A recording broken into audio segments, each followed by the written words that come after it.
the ODM party has really dominated Western politics for quite some time, Western Kenya, that is. And the Western region has been identified as one of the strongholds of Raila Odinga and the ODM party. But things have started changing, and we've seen the influence of ODM going down drastically since the last election. You can even look at the by-elections that are going on in Western Kenya, especially the Malava seat, that is the seat with much interest. We've not had anybody standing in as an ODM candidate, and if they are, I would really love to know who it is, because the front runners in the Malava seat is the UDA candidate Ndako and the DAP K candidate, who is Seth Panyako.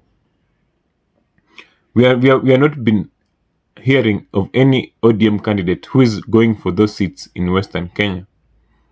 And when people speak of ODM in the Western region, it's like they're yearning for a new party, and the ODM does not really resonate with them. So today, on this episode of the Hopkins Experience, we're going to break down why many believe that ODM is a dead party in Western Kenya, and who killed this party, or what killed this party, and whether we can see ODM as vibrant as it was in years to come, in some years back. So if there were the glory days of ODM in Western, especially when ODM was being formed. Yeah, it was formed in nearly 2005, because it has been celebrating its 20th anniversary. So in 2005, and there have been very key figures from Western who have been influencing or even being the face of ODM. Some of them being somebody like Wycliffe Oparanya, somebody like Ababu Namwamba, somebody like Paul Otuoma. They have been one of the few individuals that we can see who have been part of the ODM brigade in Western Kenya. And Raila mostly resonated with the people from Western Kenya because he talked about reform. He really stood for change and reform in Kenya, especially towards elections and democracy and social justice. He was really there. And so ODM was not only a party to the Western people, but it was a form of identity. People from Western, and Western mostly goes also to Nyanza and Kisii areas. Those the western part of Kenya. But for this Western, we're talking about Kakamega, Busia, Vihiga counties, the counties that make up the Luhya people. So in the previous elections, mostly in 2013 and 2017, ODM had the most seats in Kakamega, in Busia, and also in parts of Vihiga. And the support for Raila was nearly 80% upwards. Yeah, so it is a party that had nearly 80% influence in the national politics and contributed a lot towards ODM. However, we started seeing a decline in the influence of ODM in Western regions, especially after 2017 elections. I think most of the western side of Kenya opened their eyes in the 2017 elections. So one of the reasons why ODM started declining is the defections and the fatigue that came with the party, because the party has centered itself around an individual, around Raila. Yeah, and he has been the only leader who the party listens to, who the party follows throughout. So from 2005 to 2017 is a lot of time, and it's very natural for people to feel tired over a certain leader who has been there for quite some time. and it could be seen by the defections that started coming in to the party, including Babu Namwamba, who decamped or who left the party and moved to UDA. Also, we had somebody like Paul Otuoma, who also moved to Jubilee. Yeah, and most of the Kenyan, the Western Kenyan politicians started taking a backseat away from ODM. So it left a very huge vacuum whereby the people of Western Kenya could not have as a leader or a representation in the party, or influential people who could represent them in the party. So, and at the same time, UDA has really come in badly to injure the party. After the 2022 elections, UDA really came in and took Raila and some of the Western people into it, and the destruction came in after people went to the streets and demonstrated against the UDA party. So ODM moved to a very unpopular government in a bid to stabilize a country that was going down under the UDA leadership. So the Reuters team had already failed in its mandate to lead the country. Yeah, and in 2024, people were agitated over the high cost of living, over taxation, and the movement by Raila into the government. It was seen as a betrayal, especially to the Western people who had supported him because he was against Raila. So they didn't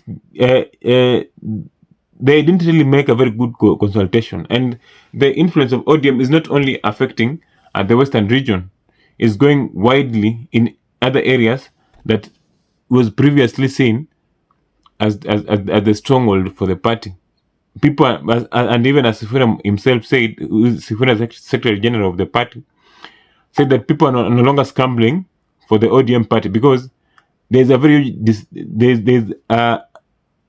thin line between the UDA party and the ODM, who are now in a cooperation called the broad-based government.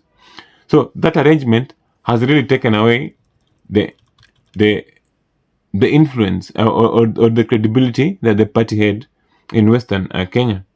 So with the introduction of DAP-K party, it has really stood in to come in and as a party that is going to fill that void.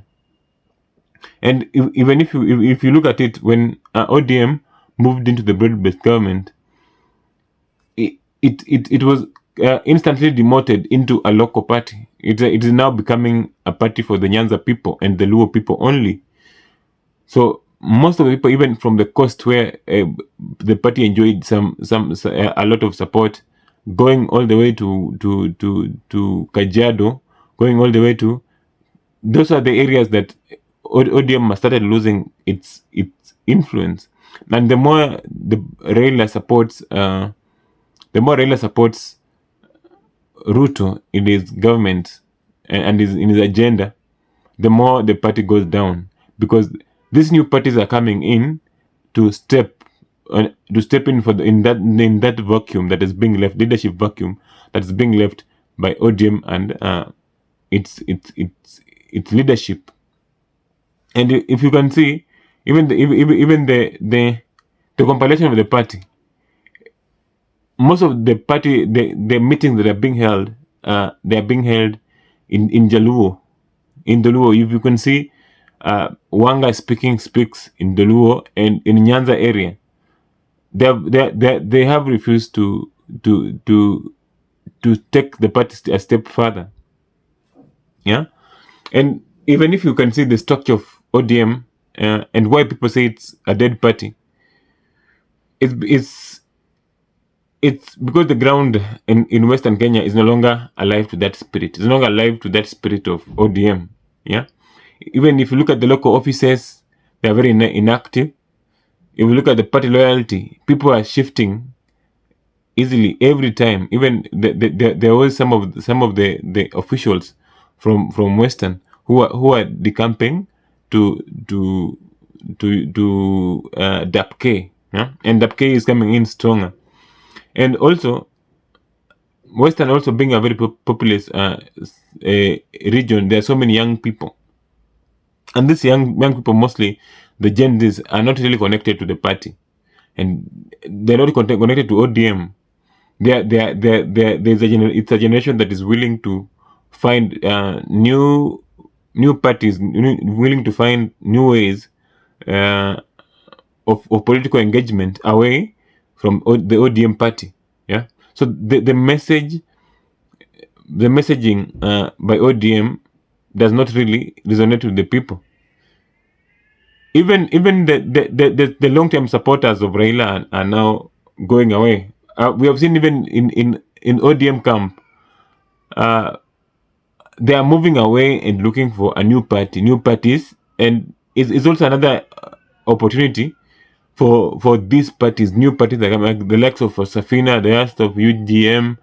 There are so many parties that are coming up that want to take that position. So the question that most people are asking now, can ODM rise again? I think the 2027 elections will be very critical to determine if ODM will rise again or not. But there's a very short window that ODM can rise in 2027.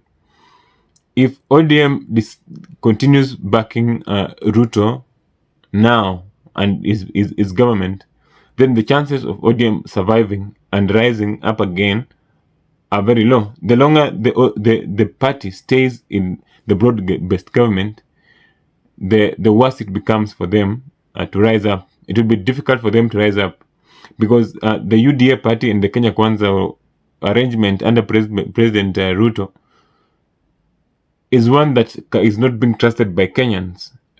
People are bringing in the government has shown to be very brutal and tone deaf to the issues of Kenyans.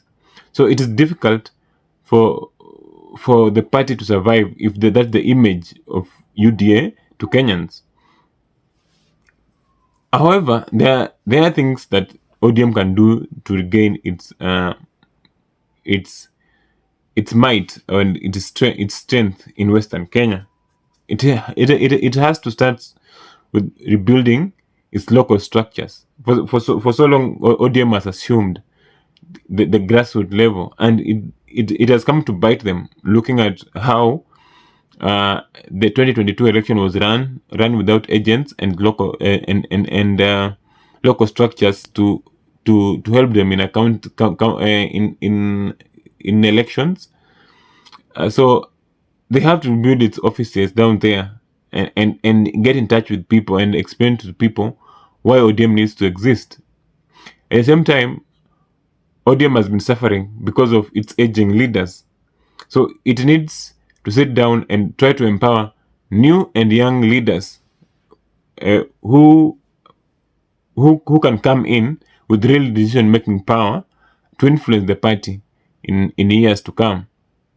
However, ODM has not really given young people, that chance. The best they have is Edwin Sifuna, who is in as the Secretary General.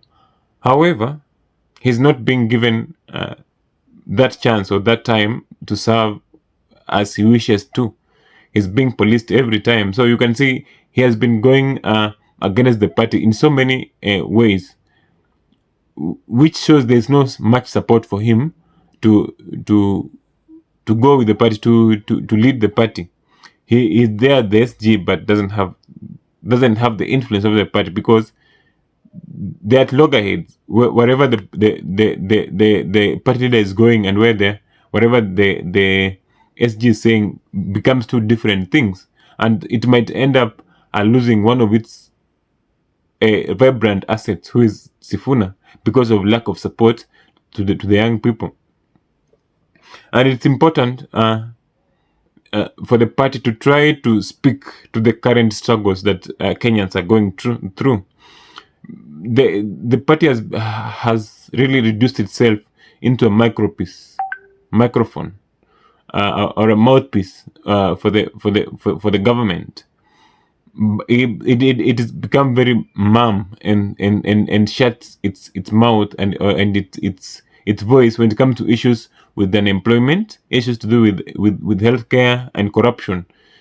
And the silence of ODM really is too loud, because in before they joined the government, they were very critical of the party. So for them to come and change tune really tells you that there's a problem. But if they can come back and try to speak to these issues and the struggle that people are going through, then the party might regain the trust that it has to Kenyans and the people of the Western Kenya.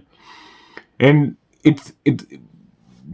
people really enjoyed the party because it presented itself as a listening party, a party that could really speak to the issues of Kenya, speak to what, listen to people, and even communicate their message the right way. However, the last years or 2 years have really dented the reputation of the party. So it's high time for the party to go back and look at what they can do in terms of listening to people and letting people be at the center of its operation. So yes, we can say ODM might not be dead as much, but it's a party on life support, especially in Western Kenya. Yeah, and these by-elections are really revealing the influence that these parties have and what people really think about these parties. People who once danced in orange are now just watching in silence. The party that was once united, the party that once really united the region, the Western region, is now divided by its ambition and its fatigue. And unless there are changes to this party, the next election will have a lot of many of the candidates of ODM will not even be there, and even for those who will be seeking to be re-elected under the same ODM, they will not be there. So it's a wake-up call for the party to see what it can do to save its face and get back into influence into one of these strongholds in Western Kenya. So I'm Hopkins Malova, and this has been the Hopkins Experience. Tell me, what do you think about ODM? If it can rise again also in Western Kenya, or people have already moved on from the party. So let's talk in the comment section. And if you like this video, if you enjoy this kind of content, please like the video and subscribe to the channel. Thank you.